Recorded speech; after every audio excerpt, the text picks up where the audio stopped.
पुराने समय की बात है कि रघु नाम का एक चोर था। उसे चोरी चकारी करना और ठगी का काम करना बहुत पसंद था। मेहनत करना और इज्जत की रोटी कमाना उसने कभी तो सीखा ही नहीं था। रघु के साथ एक समस्या थी और वो ये कि अपनी चोरी के कारण उसे अपना ठिकाना बदलना पड़ता था। जिस भी गांव में वो रहना शुरू करता था, कुछ ही दिनों में अपना भेद खुल जाने की वजह से उसे वो गांव छोड़ना पड़ता था।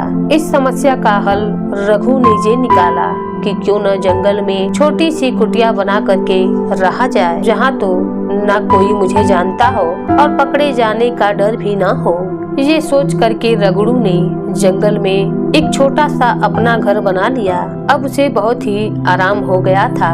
वो आसपास के गांवों में जाकर चोरी करता और आकर के जंगल में छिप जाता। एक दिन रघु ने सोचा कि आज जंगल के पास वाली सड़क पर ही किसी व्यक्ति को अपना शिकार बनाया जाए। उस सड़क पर राहगीर बहुत ही कम गुजरते थे।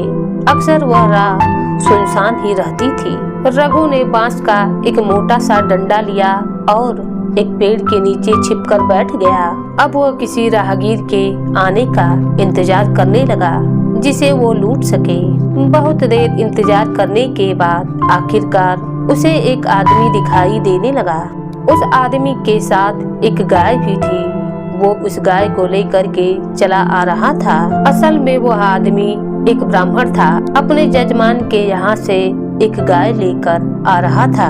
ब्राह्मण मन ही मन सोच रहा था कि आज तो जिस यजमान के घर पूजा पाठ किया है उसने मुझे गाय दान की है।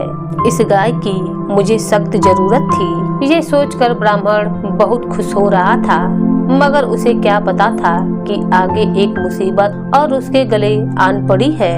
इधर रघु भी मन ही मन बहुत प्रसन्न हो रहा था कि चलो शिकार आज का मुझे मिल गया। बस चंद ही पलों में इस ब्राह्मण से मैं ये गाय छीन लूंगा और 9-2-11 हो जाऊंगा।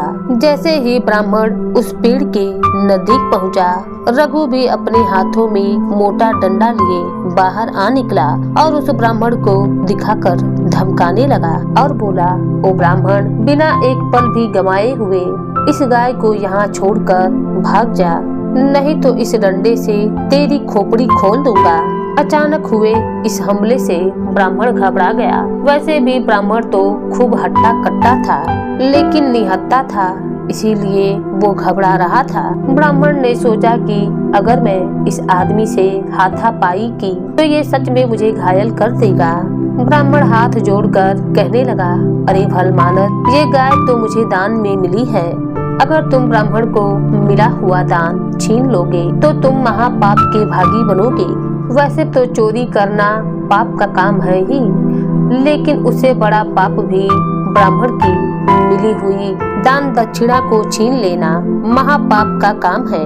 वैसे तो रघु जैसे चोर के लिए पाप और पुण्य कोई चीज न थी, लेकिन फिर भी रघु ये बात सुनकर सोच में पड़ गया। तभी वो चतुर ब्राह्मण फिर से बोल पड़ा। उसने कहा, मेरे पास एक उपाय है जिससे तुम ये गाय भी ले जा सकते हो और तुम्हें महापाप भी नहीं लगेगा।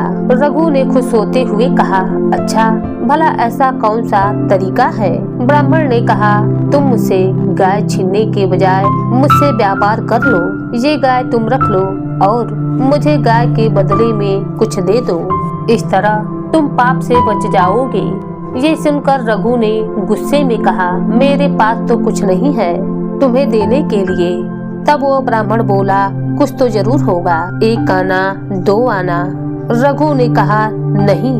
ब्राह्मण कुछ क्षण के लिए सोचने लगा, फिर मुस्कुराकर बोला, तुम मुझे अपना ये डंडा ही दे दो और उसके बदले में तुम ये गाय ले लो।